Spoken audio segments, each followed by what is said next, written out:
Let's sort of,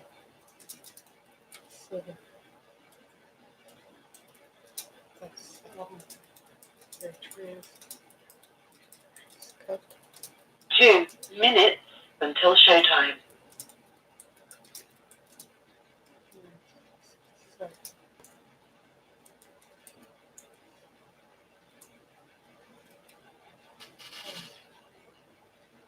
oh,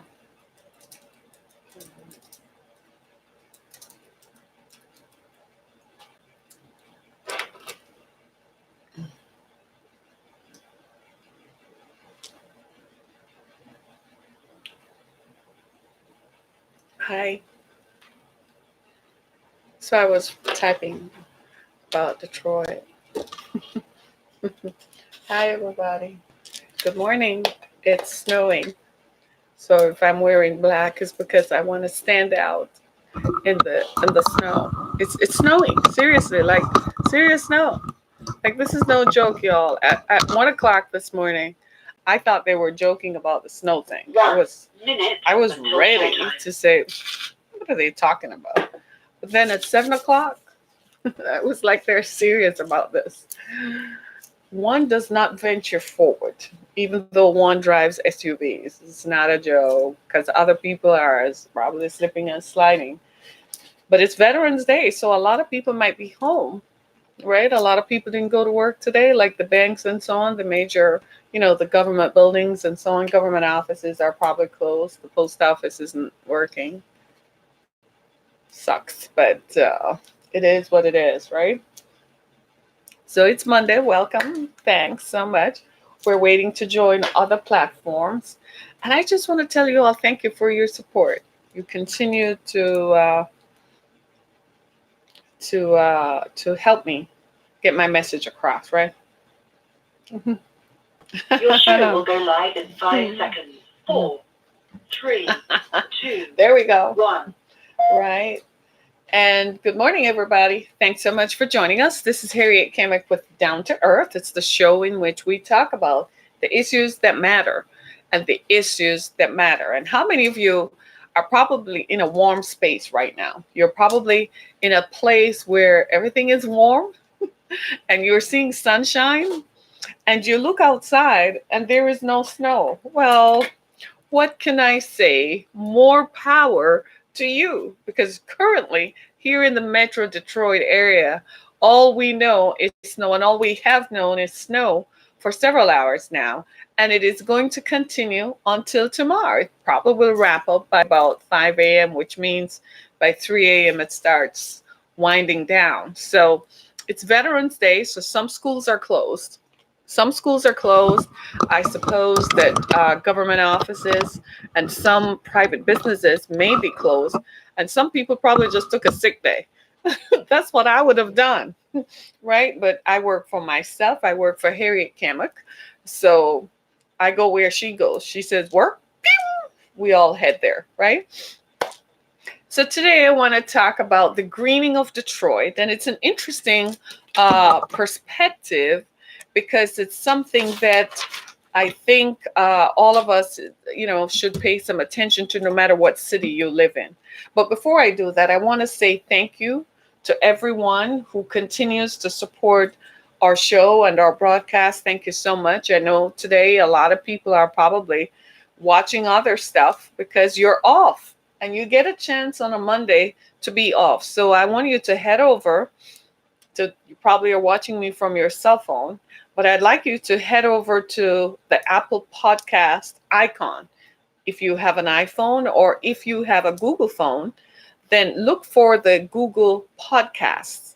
It's in your Google Play Store, and download Down to Earth. Subscribe to our channel so that we can know what you're liking and what you don't like. We want to know how, and the best way to do that is to see what you're listening to.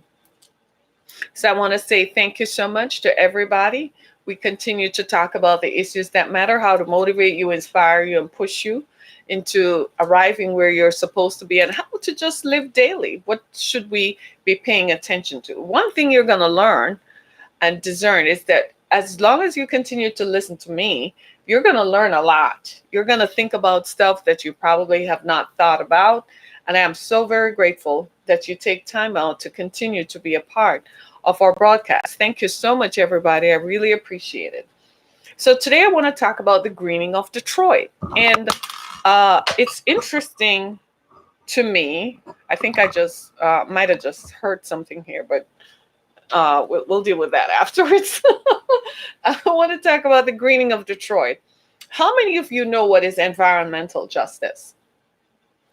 Like most of us, we've been hearing about the environment and knowing that we should do something about the environment, da da da da da da. But we've never talked about environmental justice, or certainly we've never really thought about environmental justice. Well, what is environmental justice?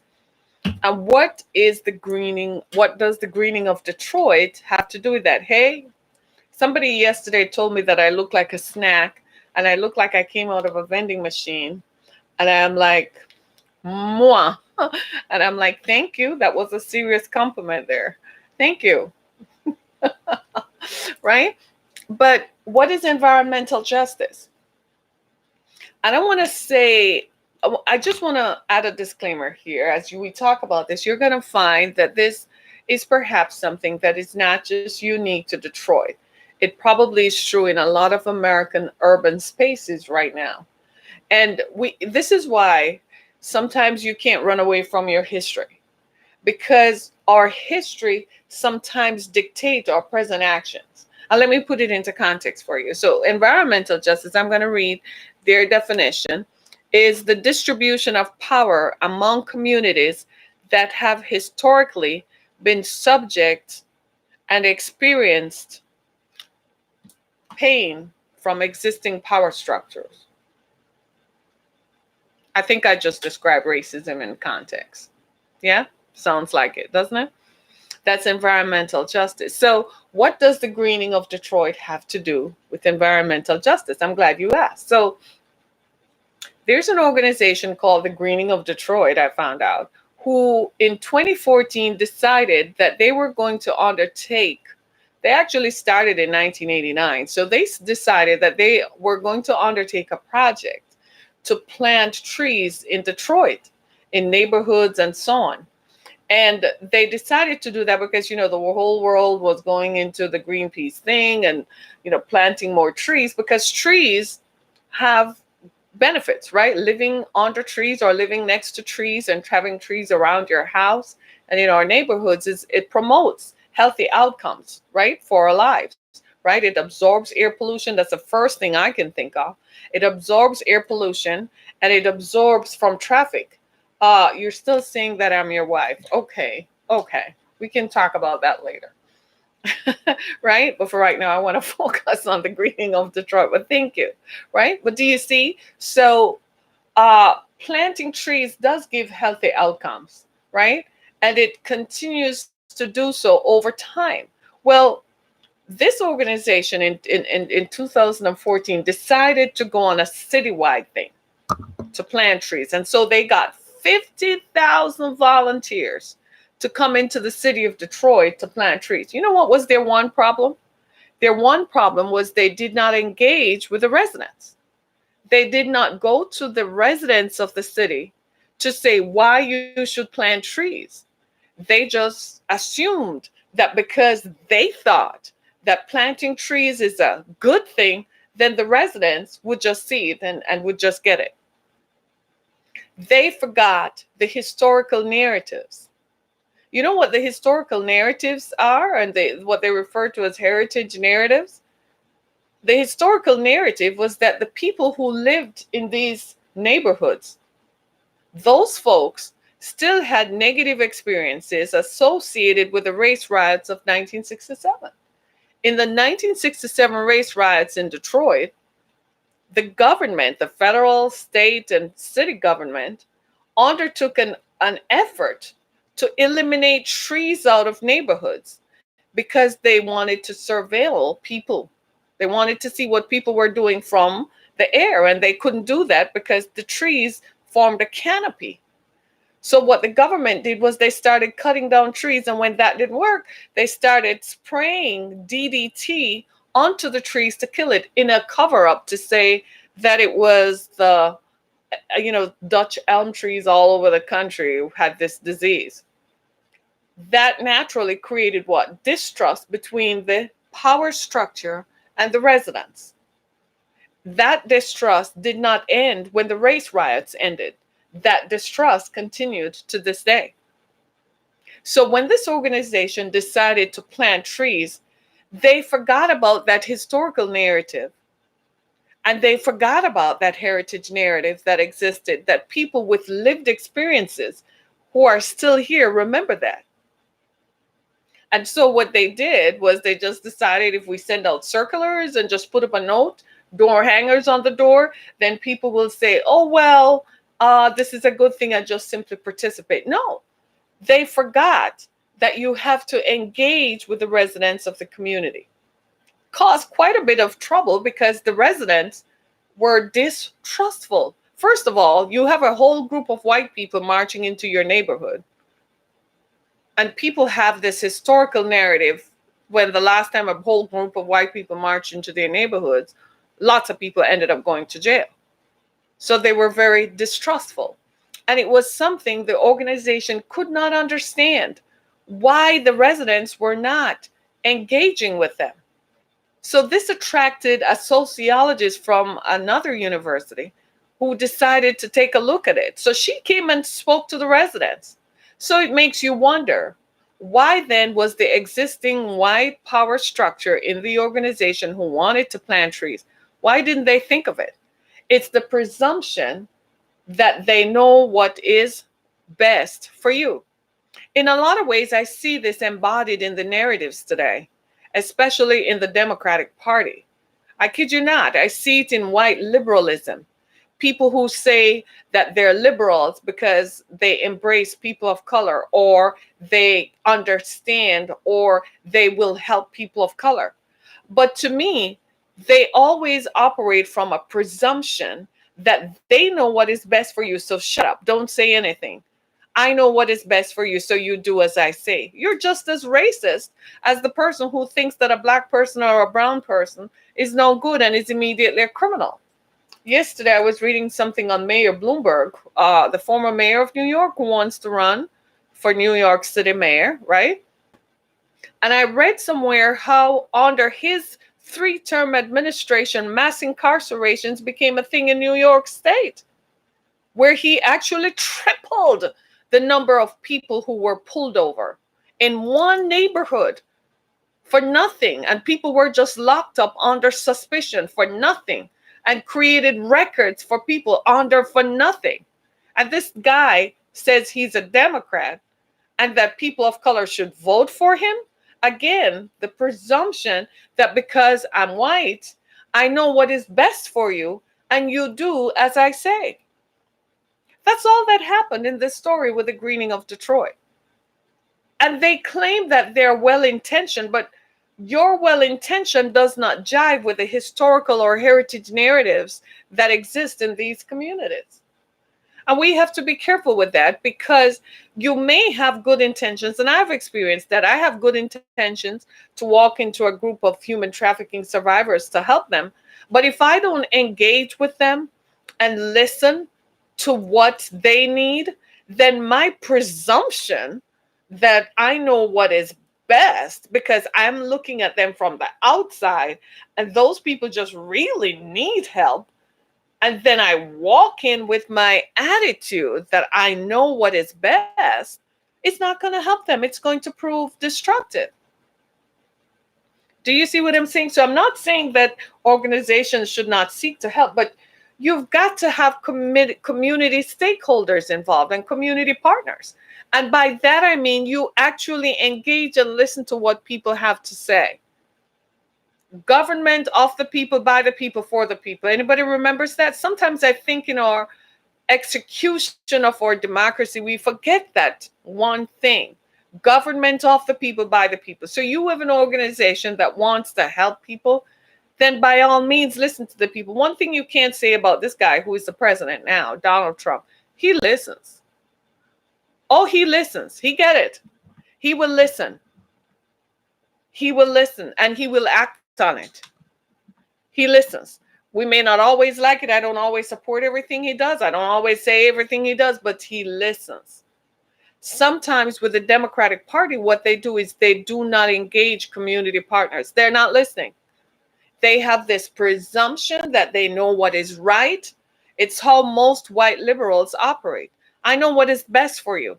Follow me. Do as I say.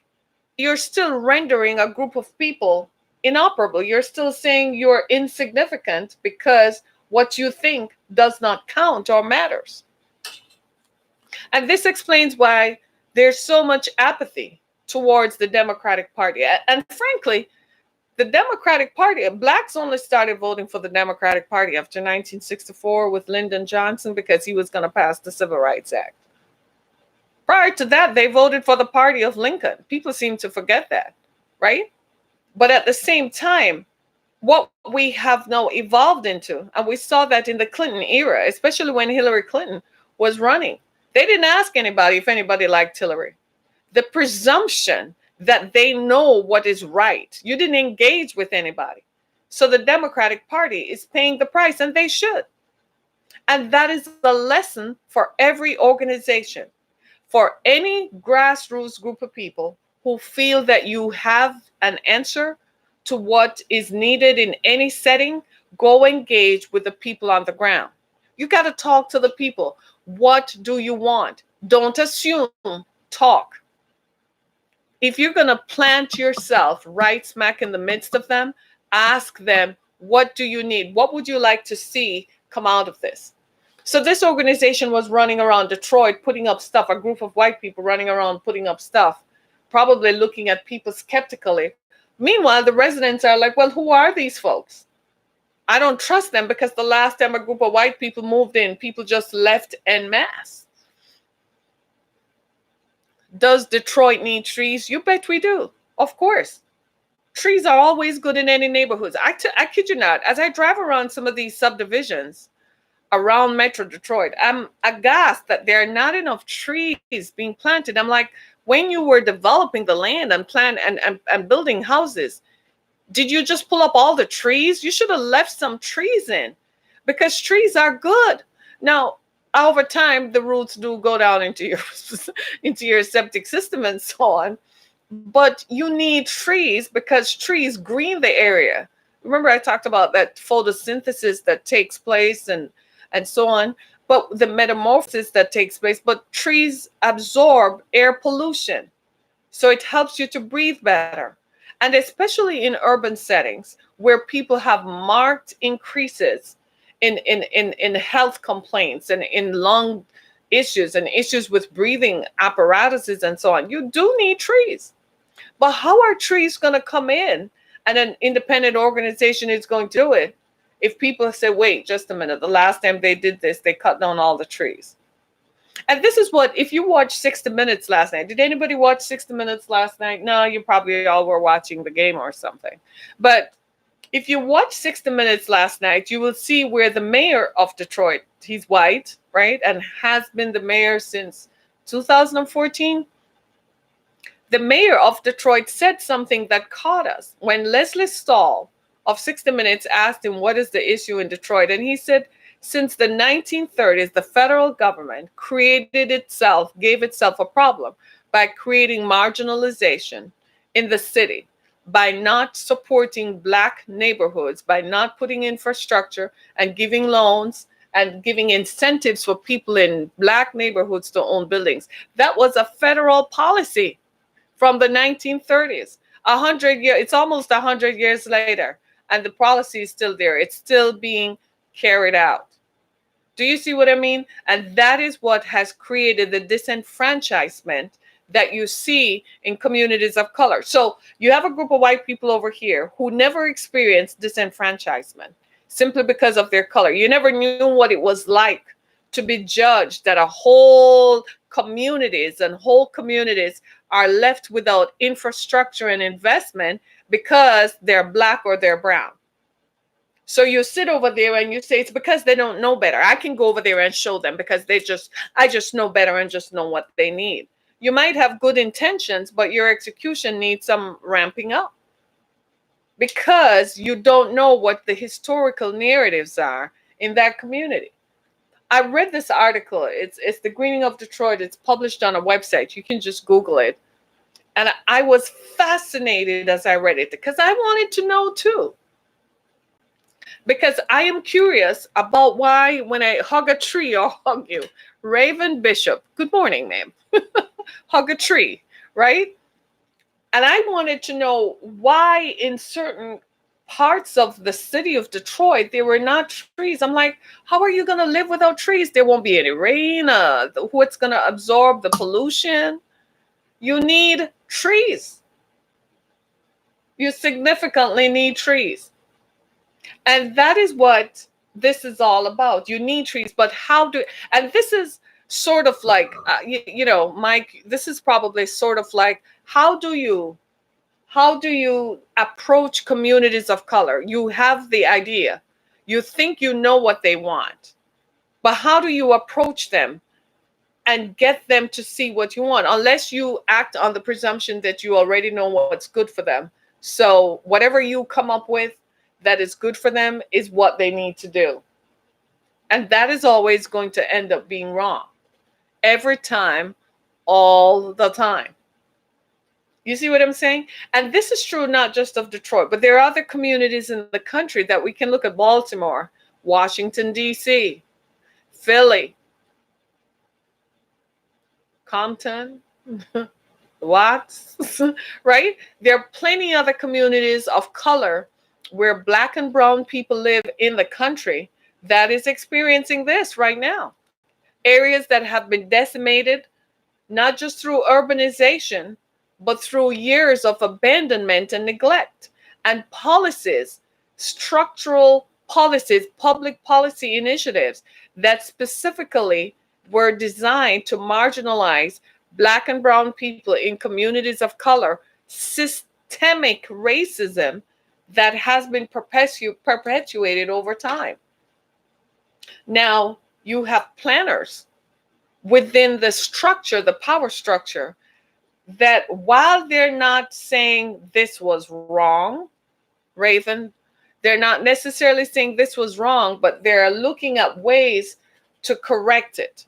And what I'm saying is, if you're looking at ways to correct it, then engage the people who live in those neighborhoods. Ask them what they want. For instance, don't assume that they want a maple tree or they want a eucalyptus tree, or you think that particular kind of tree would be best for that neighborhood. Ask them what they want. Ask them what happened here, why the trees were decimated. Why are there no trees? And then you go into other subdivisions and it's tree lined all day. In some subdivisions, the trees create a canopy in the summer. It's beautiful. It keeps the area cool. Yeah? During summer, it cools the land down, right? And it keeps the ecosystem going. So, and there are other initiatives right now in the city that they are trying to plant trees. In fact, one of the things I came across was that there is a plan for some of the abandoned land, the abandoned houses on lands. They're going to use it to create farms.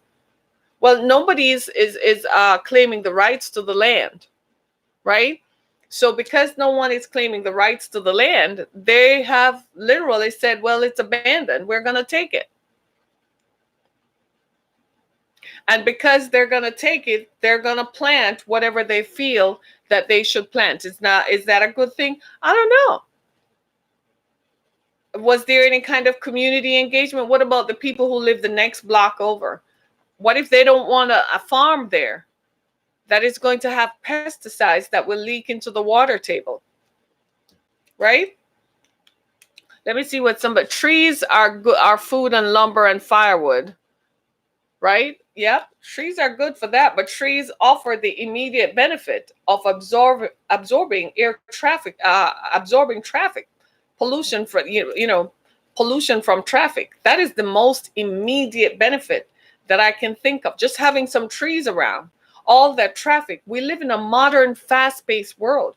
Our postmodern society, as fast-paced as it is also hurting us, right?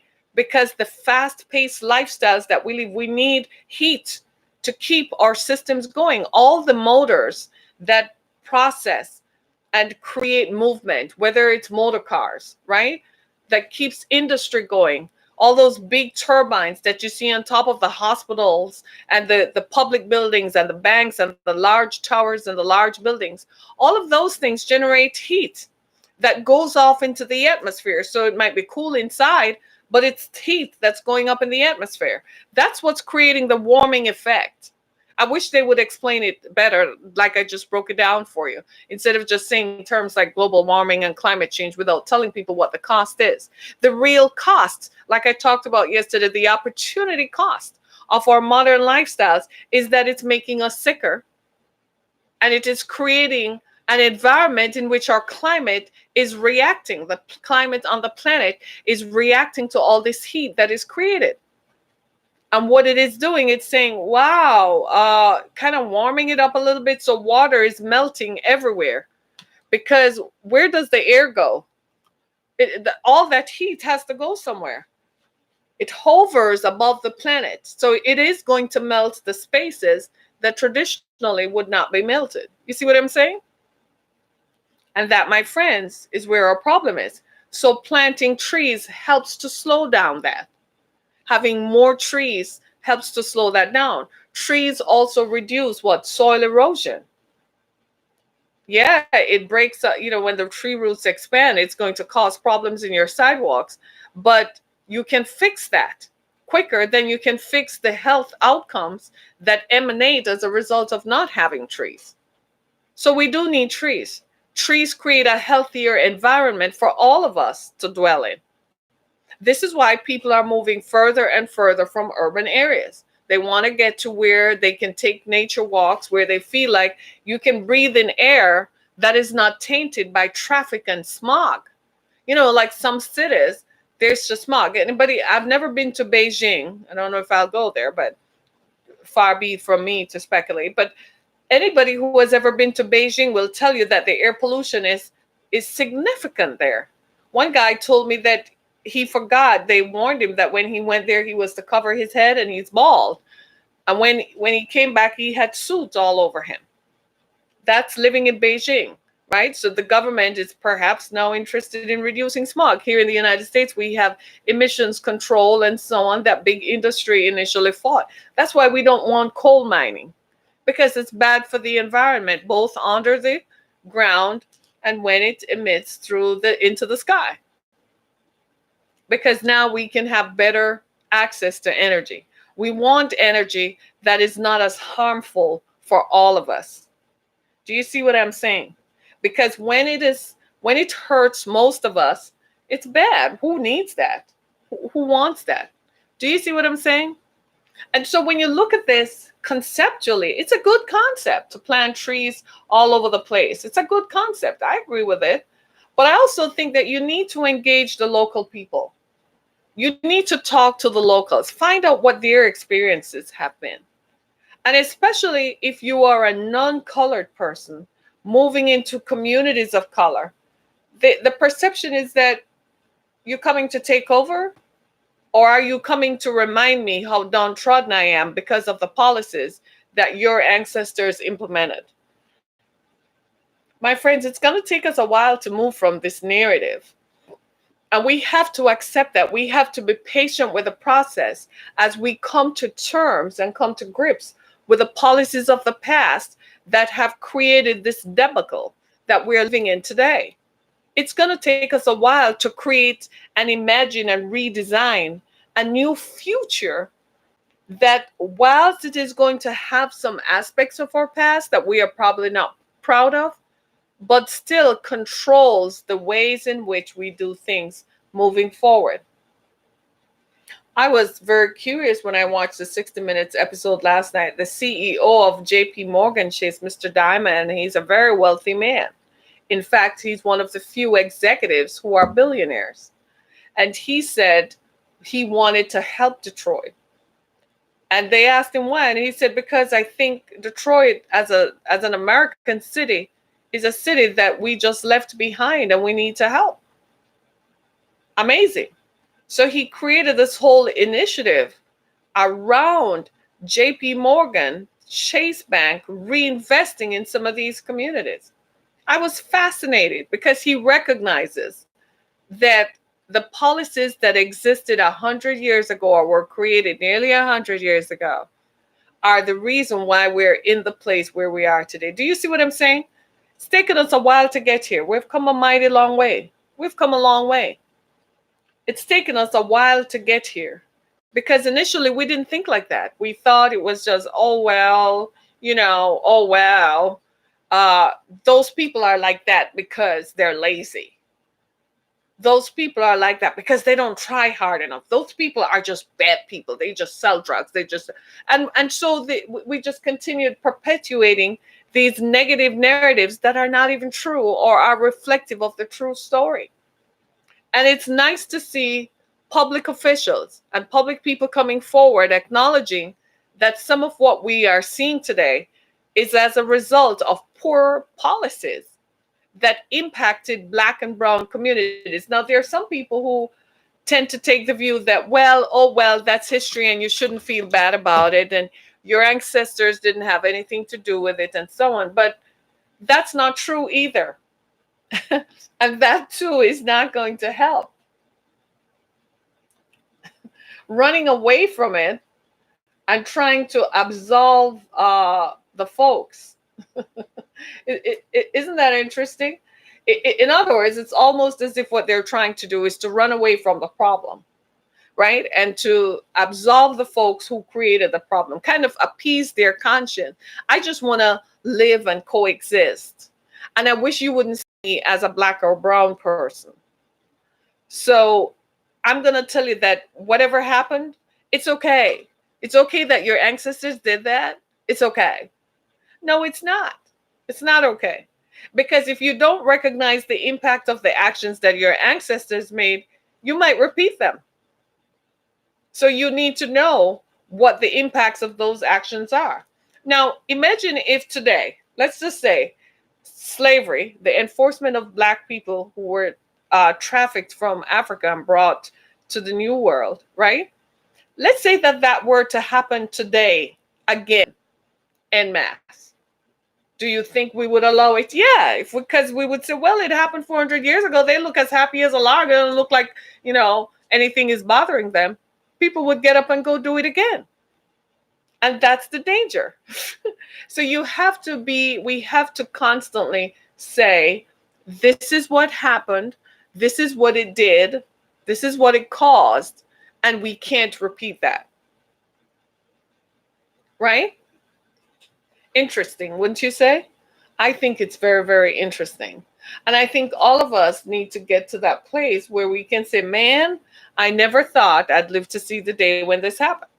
I personally support anybody who is going to plant trees in any neighborhood. I think it's a healthy outcome. But my first question is, have you asked the people there what do they want? Have you asked the people? It's like you want to build a community center. But did you ask the people there if they want a community center in their neighborhood? The presumption that because you don't even realize that that's how you think. And this is the thing I've figured out with white folks. Sometimes they don't even realize that that's how they think. The presumption that you know what is right for them. Well, yes, we just need to build a park over there. It's going to help them. Did you ask them if they want a park? Their experience with a public park might be different from what you know and imagine. Maybe the parks you know and imagine included baby strollers and families strolling through.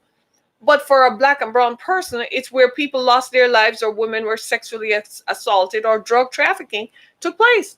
So you got to ask the people on the ground, what is their experience? What do you want to see out of this community center?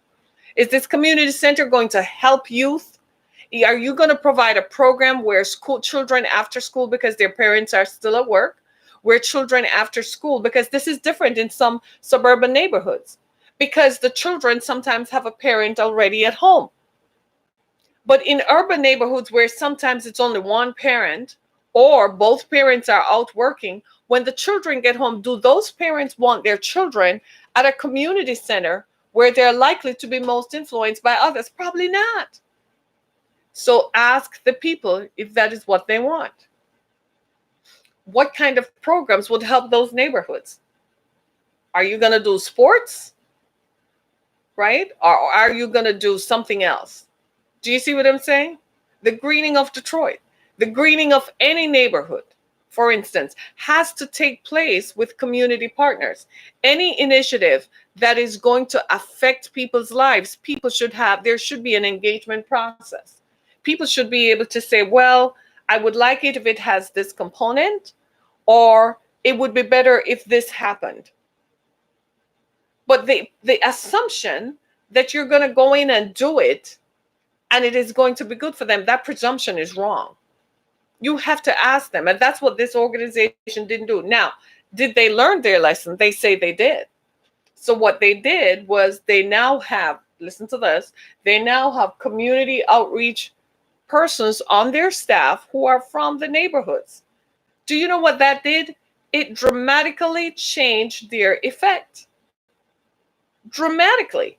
Because what it did was now you have people from the community who feel that they have a voice, and now they can say, well, this would work better if so and so.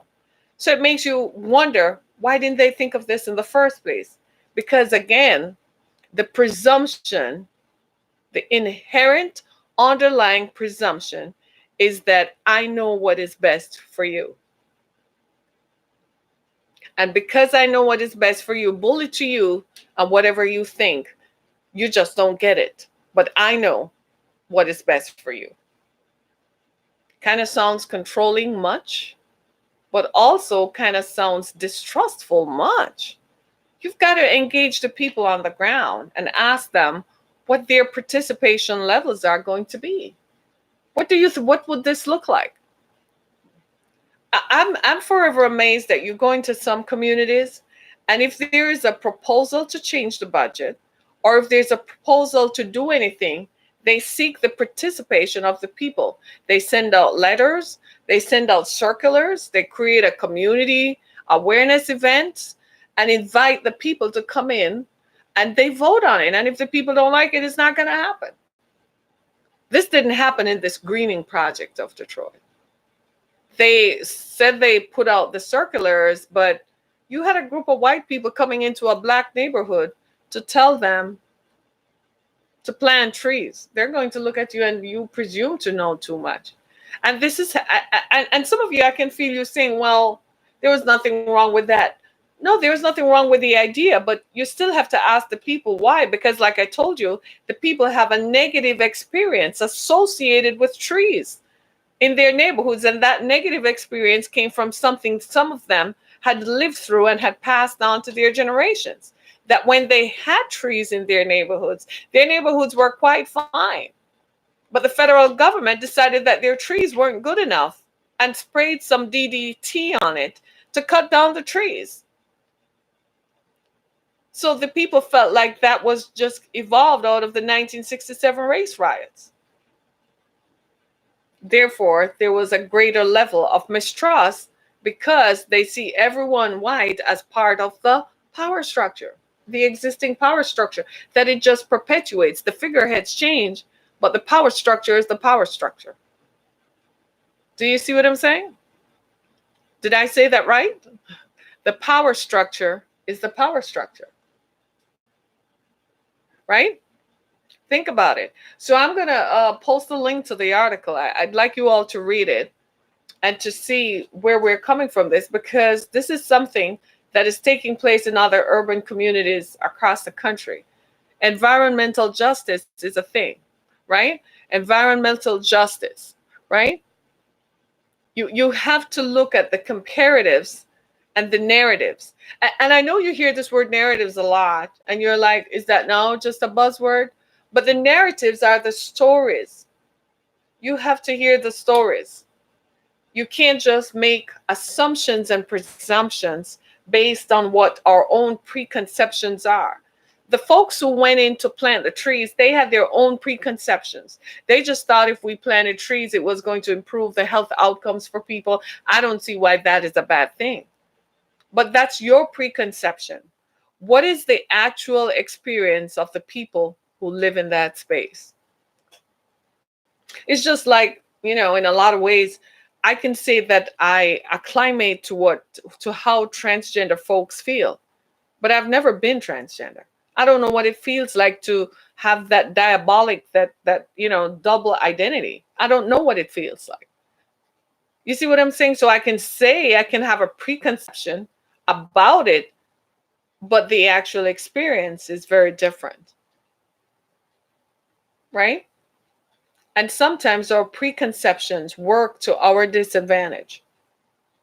Our preconceptions tend to inhibit us from seeing the true realities on the ground. And that, my friends, is where we stop. We've got to engage with the people and engage with the people to hear what they have to say. Listen to what they're saying. Hear what they have to say. Yeah, you have a good idea, but let's hear what the people on the ground have to say. You know who is very good at listening to the people on the ground? The police. Would you believe that? The police. The police go into an area because a crime took place, and they go into a neighborhood. And the citizens will tell the police, you'd be surprised. The citizens will tell the police. The police hear what they have to say. So urban planners and everybody else is over here saying, what those people need is this and that. And the police are like, no, that's not what they need.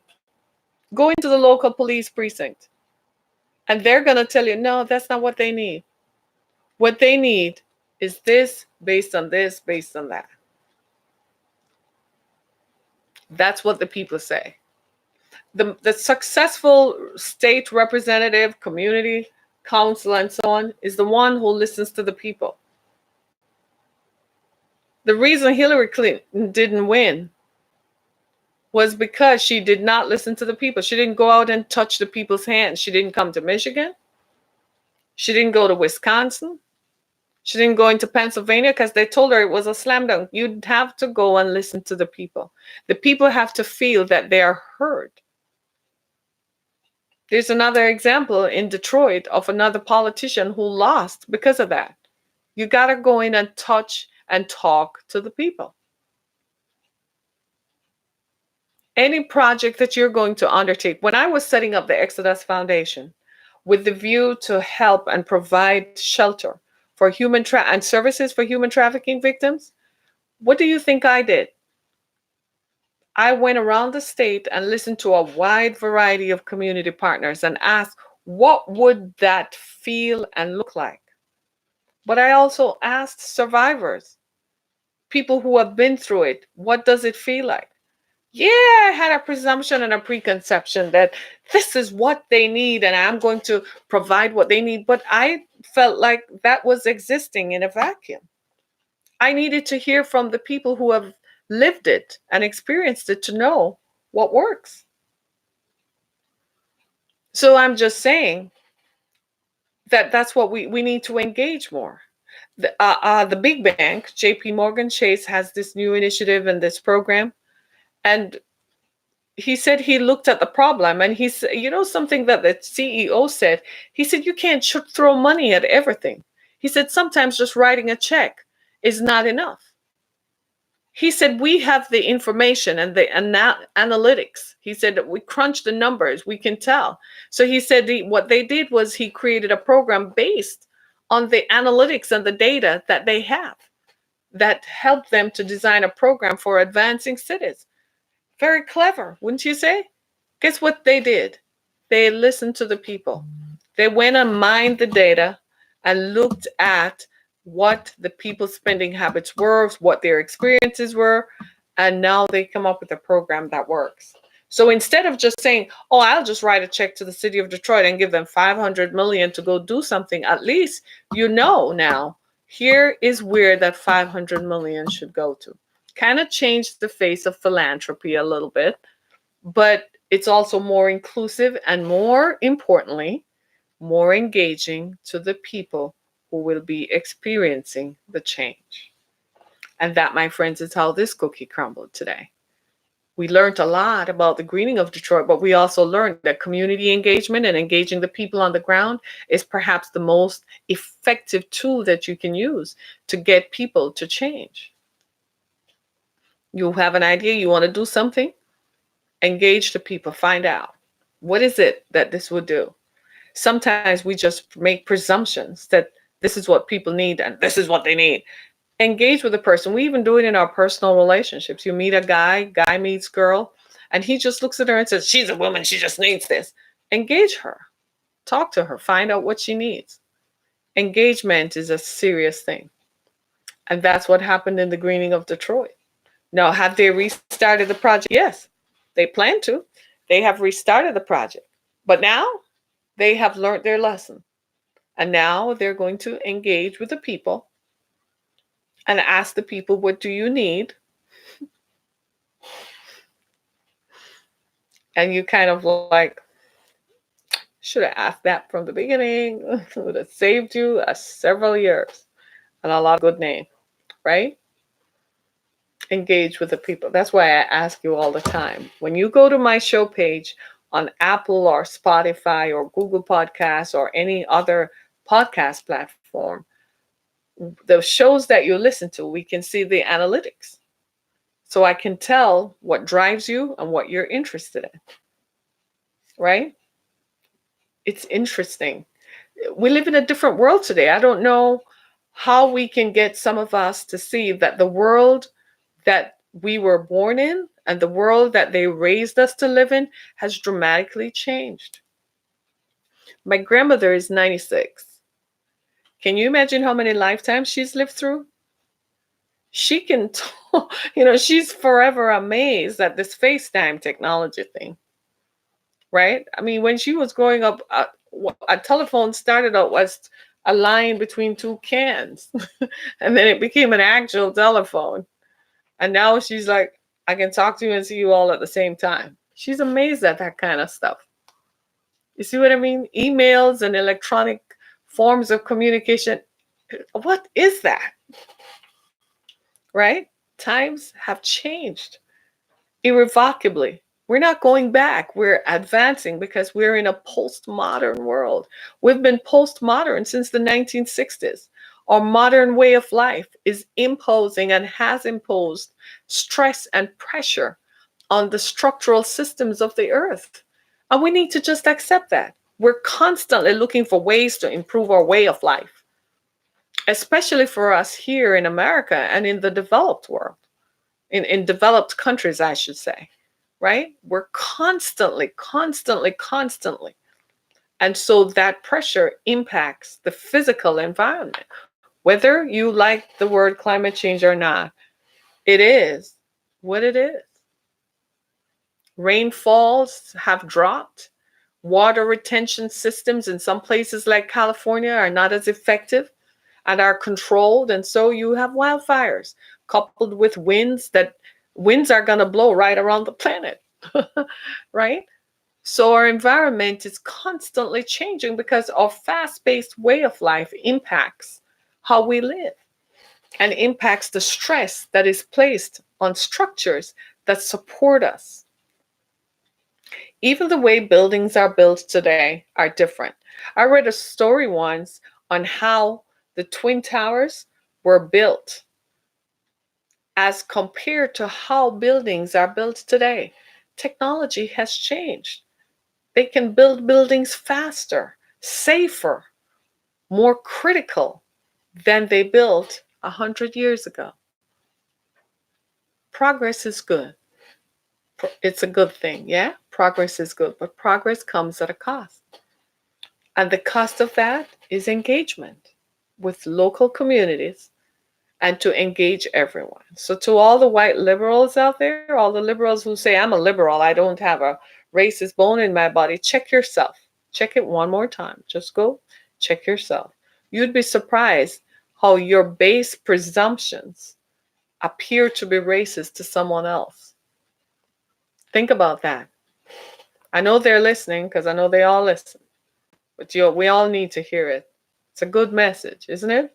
It's a good story. So do me a favor. Go to the ExodusFoundation.com.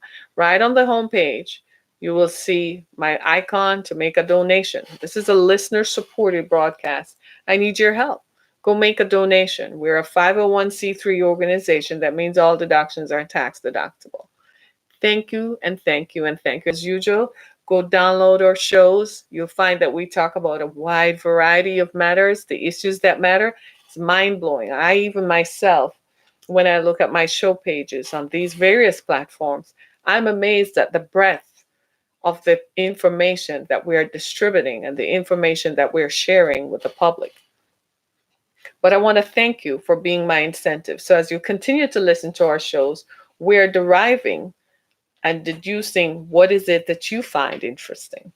And I want to thank you for your participation. I sincerely appreciate you taking time out on this Veterans Day. And I just want to say to those of you who have served, I myself am humbled by your service. And I want to thank you for having the courage to defend us so that we can sleep soundly and peacefully. And if you are still serving, hats off to you. I'm humbled. Every time I see a vet, I am humbled that you were so incredibly brave. You bring tears to my eyes that you decided that this was your job, that you elected to do this. Thank you to all the veterans, past and to all those present. I am indeed truly grateful for your service. Thanks so much, everybody. Have a happy Veterans Day. Celebrate them today. Thanks so much. Be blessed. Hey, thank you for sticking around and being a part of our show. I can't seem to find the mouse. Anybody found the mouse? The mouse disappeared. But thank you. There it is. It's finding. It's coming somewhere. Thanks, everybody. Be blessed.